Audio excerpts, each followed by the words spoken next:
Welcome to the Standing Up to POTS podcast, otherwise known as the POTScast. This podcast is dedicated to educating and empowering the community about postural orthostatic tachycardia syndrome, commonly referred to as POTS.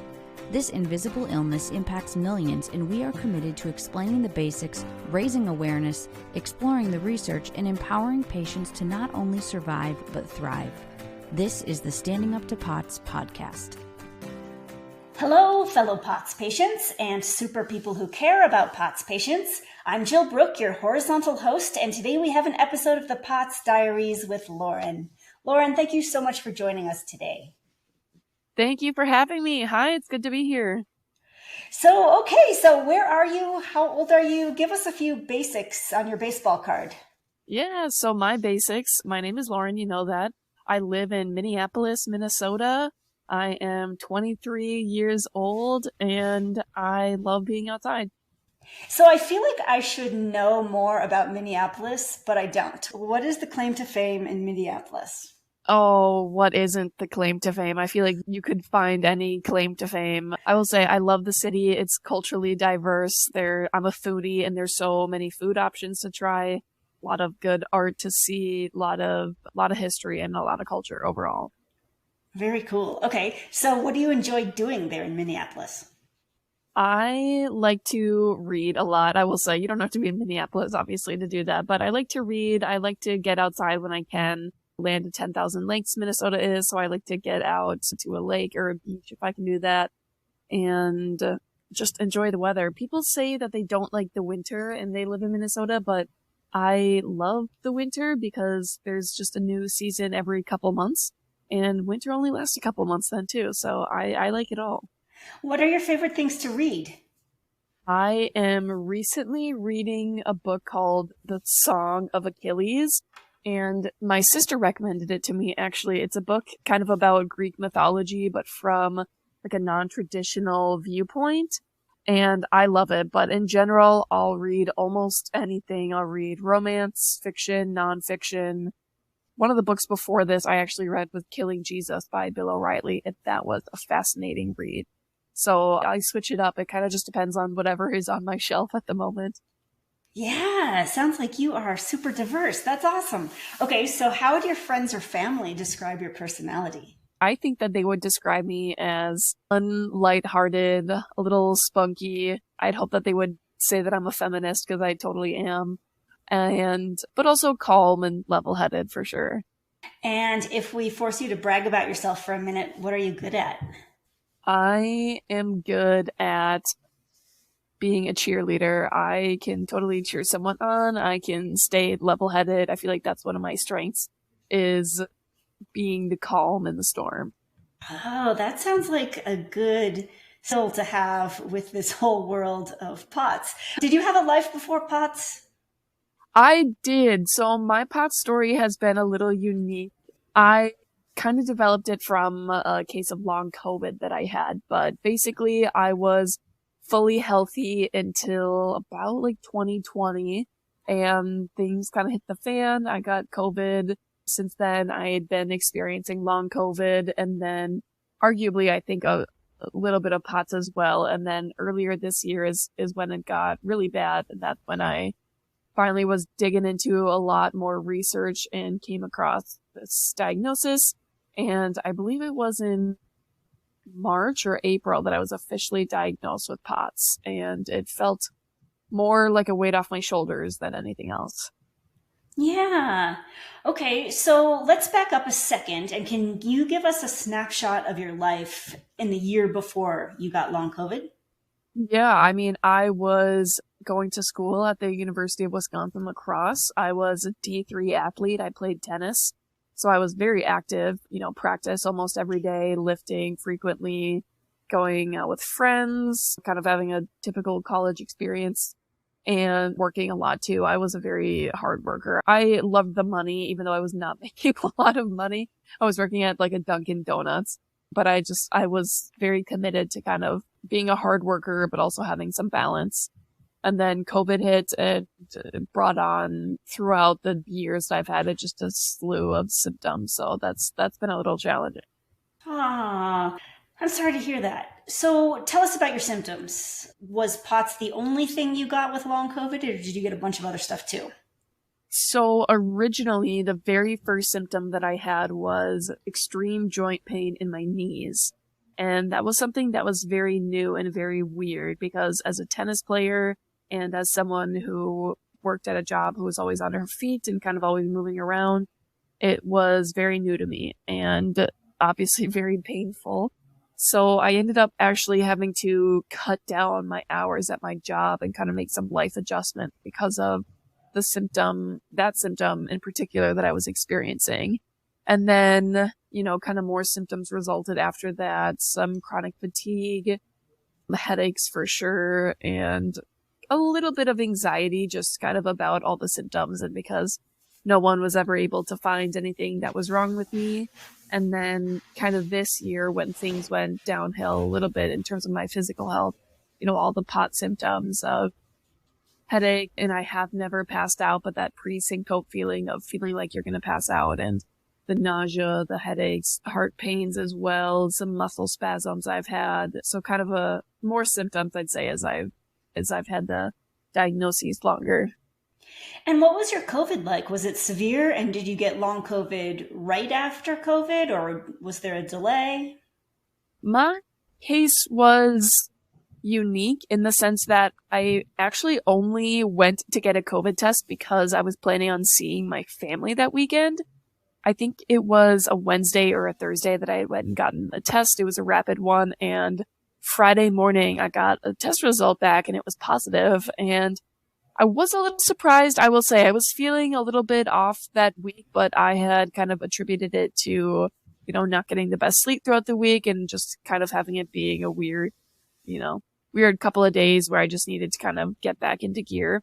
And so that was when I tested positive. And so obviously I didn't go out, I quarantined, and my case was pretty easy. I think I was maybe still doing physical activity, which I know they say not to do, but me being the overachiever that I am and that I definitely was at the time was, probably going and doing some workouts and whatnot. And then at the very end of my quarantine period, this was like day 12 or 13, I was just fatigued and I could not get out of bed for a couple days.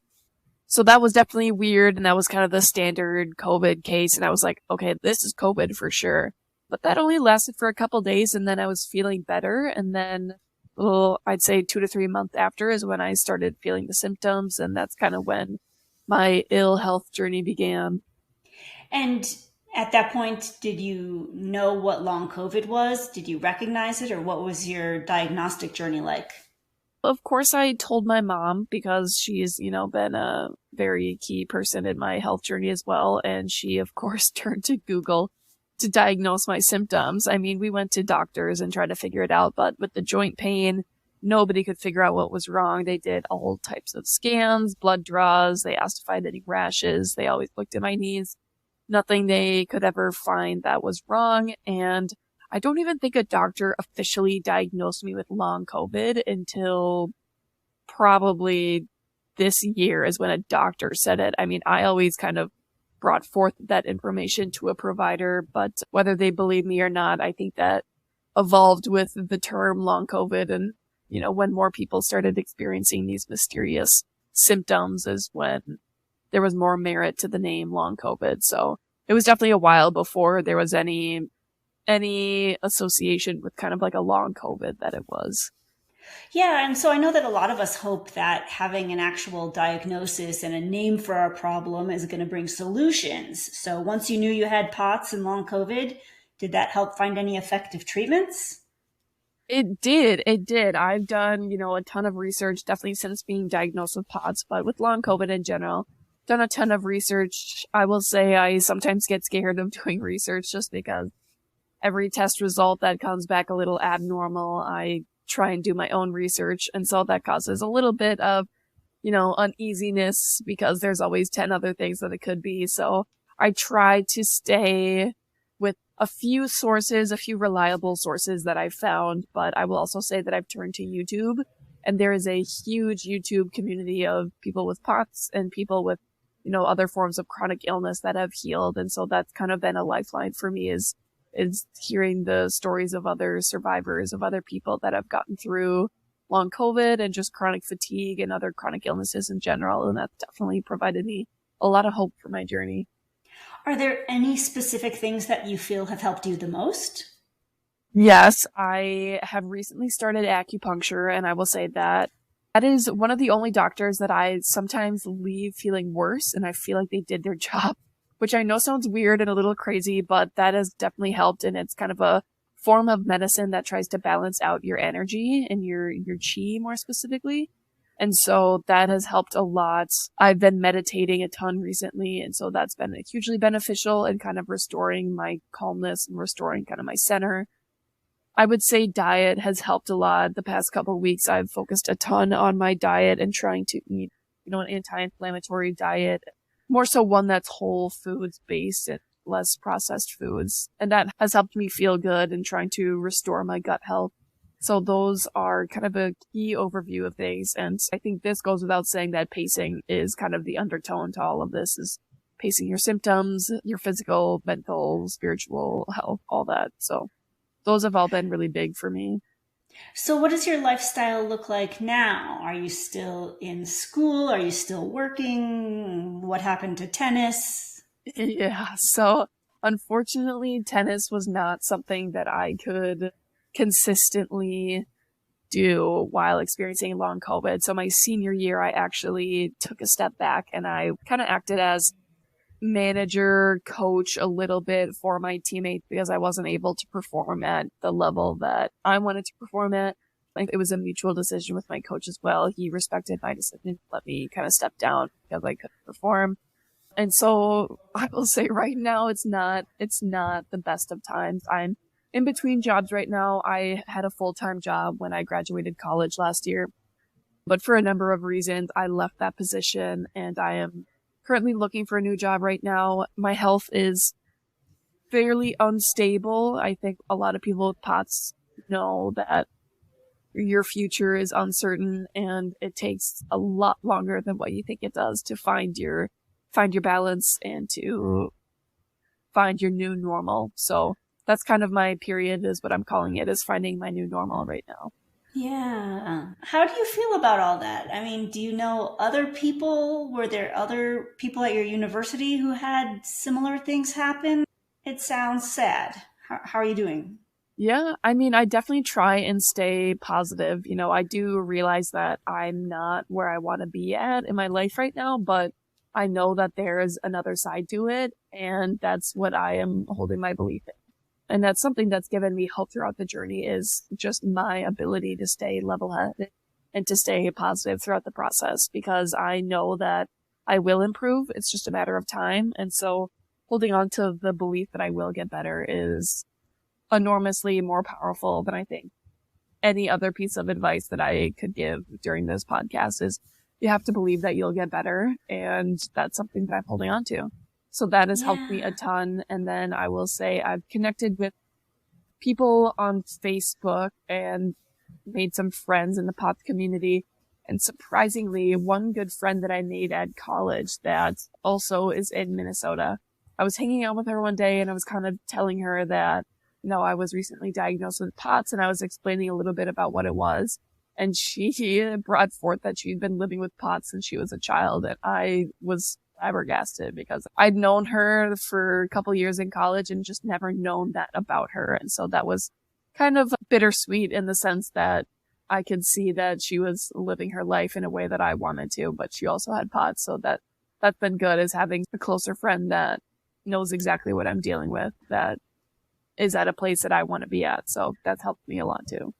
For sure. And you're reminding me that it was estimated that 1 out of every 100 teens in America had POTS even before COVID. And I'm sure it's higher now. And so probably almost everybody knows someone, even if they don't know they do. And so that is interesting. What's the best kind of support that people can give you now? I would say one of the best kinds of support that people can give me is letting me talk about my journey on my own terms. I think it can be a little, not insulting, but I think it's a little off-putting when people try and talk about you in terms of your diagnosis and in terms of kind of where you're at health-wise, because there's so much more to life than that. And so one thing that I think is huge is to let people talk about their diagnosis when they want to and where they want to. It should not necessarily be brought up every single time you see someone, like, how are you doing? How's your POTS doing? Because there's so much more to people than one diagnosis that they have received in their life. Have you found that it's challenging to find the right amount to talk about it? Because I still struggle with this now, and I've had POTS for 30 years, but I kind of find that when I get away from talking about it, then people forget about it. And then I feel like maybe I start to feel maybe a little bit judged for not doing as much as other people. And there's a part of me that feels like, well, if I talk about it too much, I don't want to be a complainer. But if I don't talk about it enough, then people forget and they think that I should be doing more. And it's just such a hard balance. Do you ever struggle with that?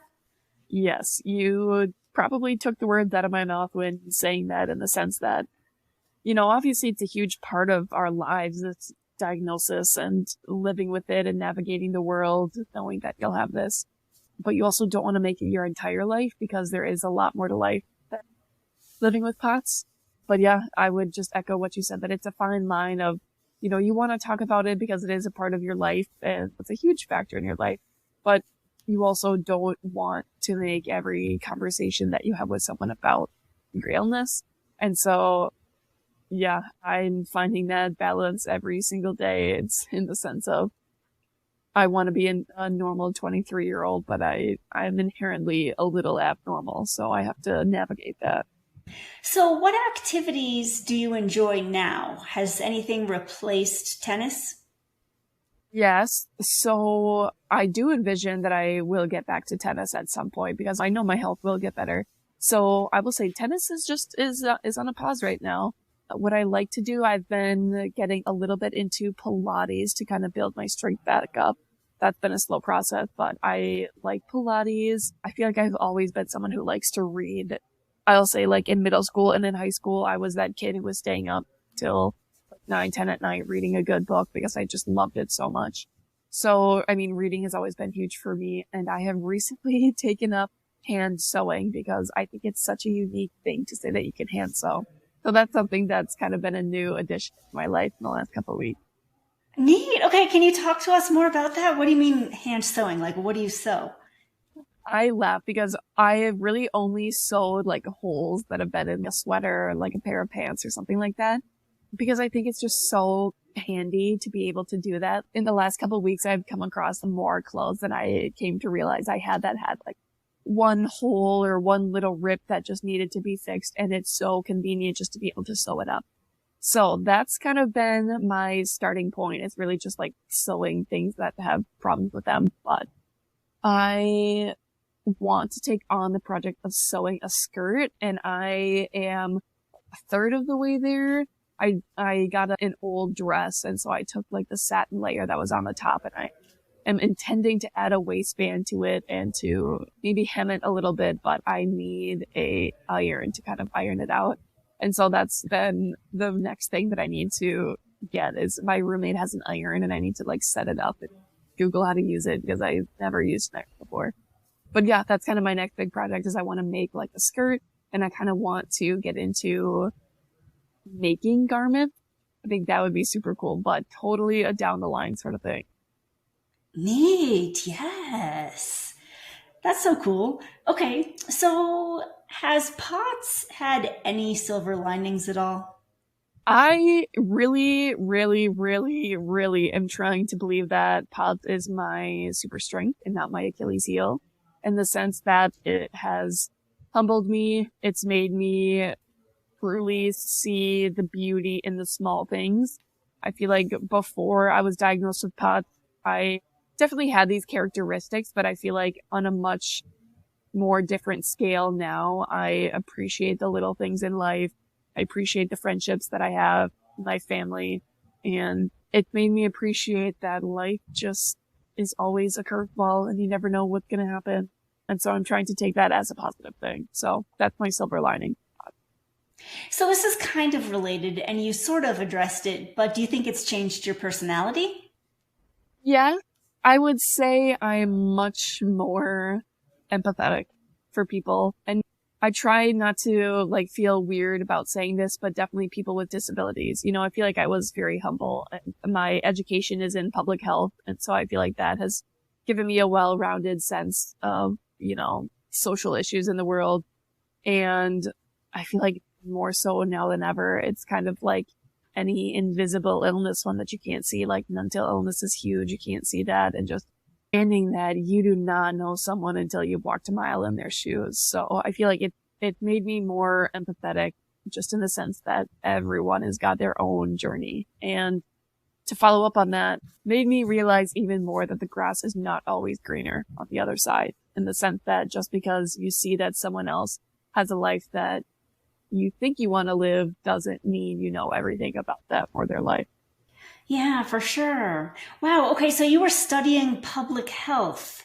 And so do you have hope that public health will do something for the long COVID community here soon?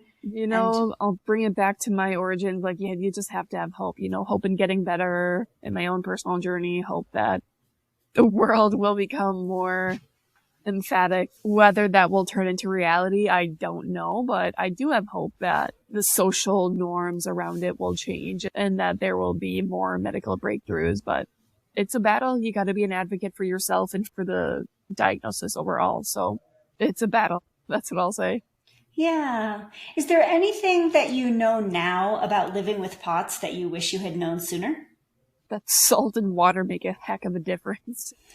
I feel like that's been such a small change that has helped me immensely the last few months. And so it's something that I definitely had to learn the hard way.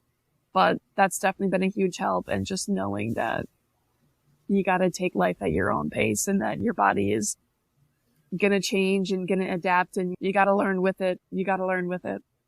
Okay, so this next question is a two-part question. And the first part is not that uplifting, but you'll see why in a second.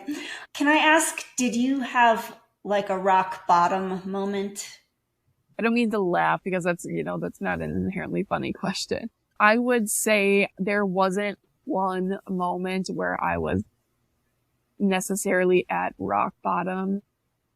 I guess, well, if I had to say there was one moment, it was kind of a culmination of things that had happened. I don't even think I had been diagnosed with POTS yet, but it was a moment where, I was frustrated with my health. I had frustrations with my job and with my living situation. And this was, again, right around March or April. And so there was one moment where I was talking with my sister and I just broke down and I was crying, and I just realized that I knew I had to make some big changes in my life to see big changes. So I would say that that's my rock bottom, just because it made me realize that I needed to do something different.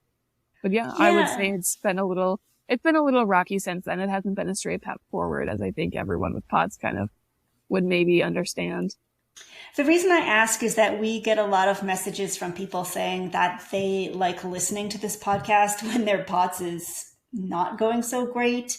And they like hearing from people that they also had a really tough moment and that they basically survived it and did okay afterwards. And so I guess, what would that version of you in that toughest moment, what would have given you more hope or positivity in that moment? If you could talk to yourself in that moment, is there anything that you'd say? Yeah, not to be super cheesy or, super stereotypical, but I would just tell myself that it gets better, and that probably I would first say to take a deep breath. I know in that moment that I was for sure crying and just very emotional, which I'm not super emotional person. I do feel my emotions, but inherently I'm very logical. But I would just tell myself, it gets better. There's a whole community. There's a whole world that you could live, and while you might have to put a pause on the things that you want to do right now, it doesn't mean that it's a forever no. It just means, it's not a goodbye, it's a see you later. So I would tell myself that it gets better and that you can connect with people in so many other ways. So that's what I would tell myself. Awesome. Are you up for a speed round where you just say the first thing that comes to mind? Yes, I love it. Awesome. Okay. What's your favorite way to get salt? Oh gosh, this is probably really gross, but like coarse sea salt, like just the chunks of sea salt. What is the drink you find the most hydrating? Ooh, this might sound lame, but water. What is your favorite time of day and why? I would say late morning to mid-afternoon because my body's a little more regulated. Where is your favorite place to spend time? Outside, like anywhere outside, really. By the water, maybe. How many doctors have you seen for POTS? For POTS, less than 5. I don't know if I think that's How many for what turned out to be long COVID? feels like 30, probably. How many other POTS patients have you ever met face-to-face? 1 face-to-face. What is one word that describes what it's like living with a chronic illness? Roller coaster. What is some good advice you try to keep in mind? It'll get better. What is something small or inexpensive that brings you comfort or joy? A just amazingly home-cooked meal. Doesn't have to be super expensive, just like something that tastes really yummy. And that's obviously subjective because it's different for everyone else, but that's something so comforting to me. It's just something really tasty. Who is someone you admire? I don't know. What do you mean by like admire? Someone that I like look up to?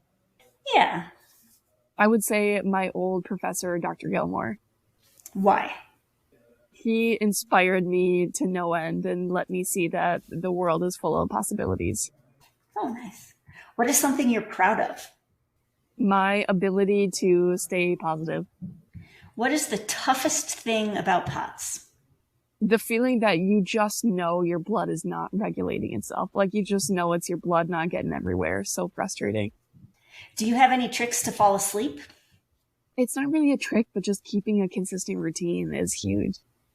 Do you have any tricks to get energy when you need it? No, I'll just put it shortly, no. What is a gift that you would have sent to every POTS patient in the whole world if you had infinite funds? Ooh, if I had infinite funds, just any electrolyte drink of their choosing. That's one thing that has helped me a lot is an electrolyte drink. So if I could buy electrolyte, like Gatorades or Powerades for everyone in the POTS community, I would. Nice. What is something you are grateful for? The simple joys of life. Okay, I'm going to ask you to finish a few sentences. I love it when I can lay outside and read a good book. I hate it when I run out of an ingredient or I realize halfway through a recipe that I'm out of an ingredient that I thought I had. People might suspect I'm a POTSy when I ask where their salt is. The weirdest place I've ever had to sit down or lie down because of POTS is The bathroom of a concert. Oh, that does not sound clean. Yeah. Been there, yes. Yeah. I just have a couple more questions. What do you wish more people knew about POTS? That it's an invisible illness, that I'm not broken. I'm just a little bit dysregulated right now. And is there anything you'd like to say to your fellow POTS patients out there? You're stronger than you know and more resilient than you think you are. Oh, that's beautiful. We'll end it there. Well, Lauren, thank you so much for sharing your story with us. I know that we all appreciate it and we're all hoping you the best going forward. We can't wait till you're playing tennis and doing your favorite sport again. Thank you. I'm excited to be playing tennis again. Thank you for having me. Okay. And hey, listeners, we hope you enjoyed today's conversation. We'll be back again next week. But until then, thank you for listening. Remember, you're not alone, and please join us again soon. As a reminder, anything you hear on this podcast is not medical advice. Consult your healthcare team about what's right for you. This show is a production of Standing Up to POTS, which is a 501c3 nonprofit organization. You can send us feedback or make a tax-deductible donation at www.standinguptopots.org. You can also engage with us on social media at the handle Standing Up to POTS. If you like what you heard today, please consider subscribing to our podcast and sharing it with your friends and family. You can find us wherever you get your podcasts or at www.thepotscast.com. Thanks for listening.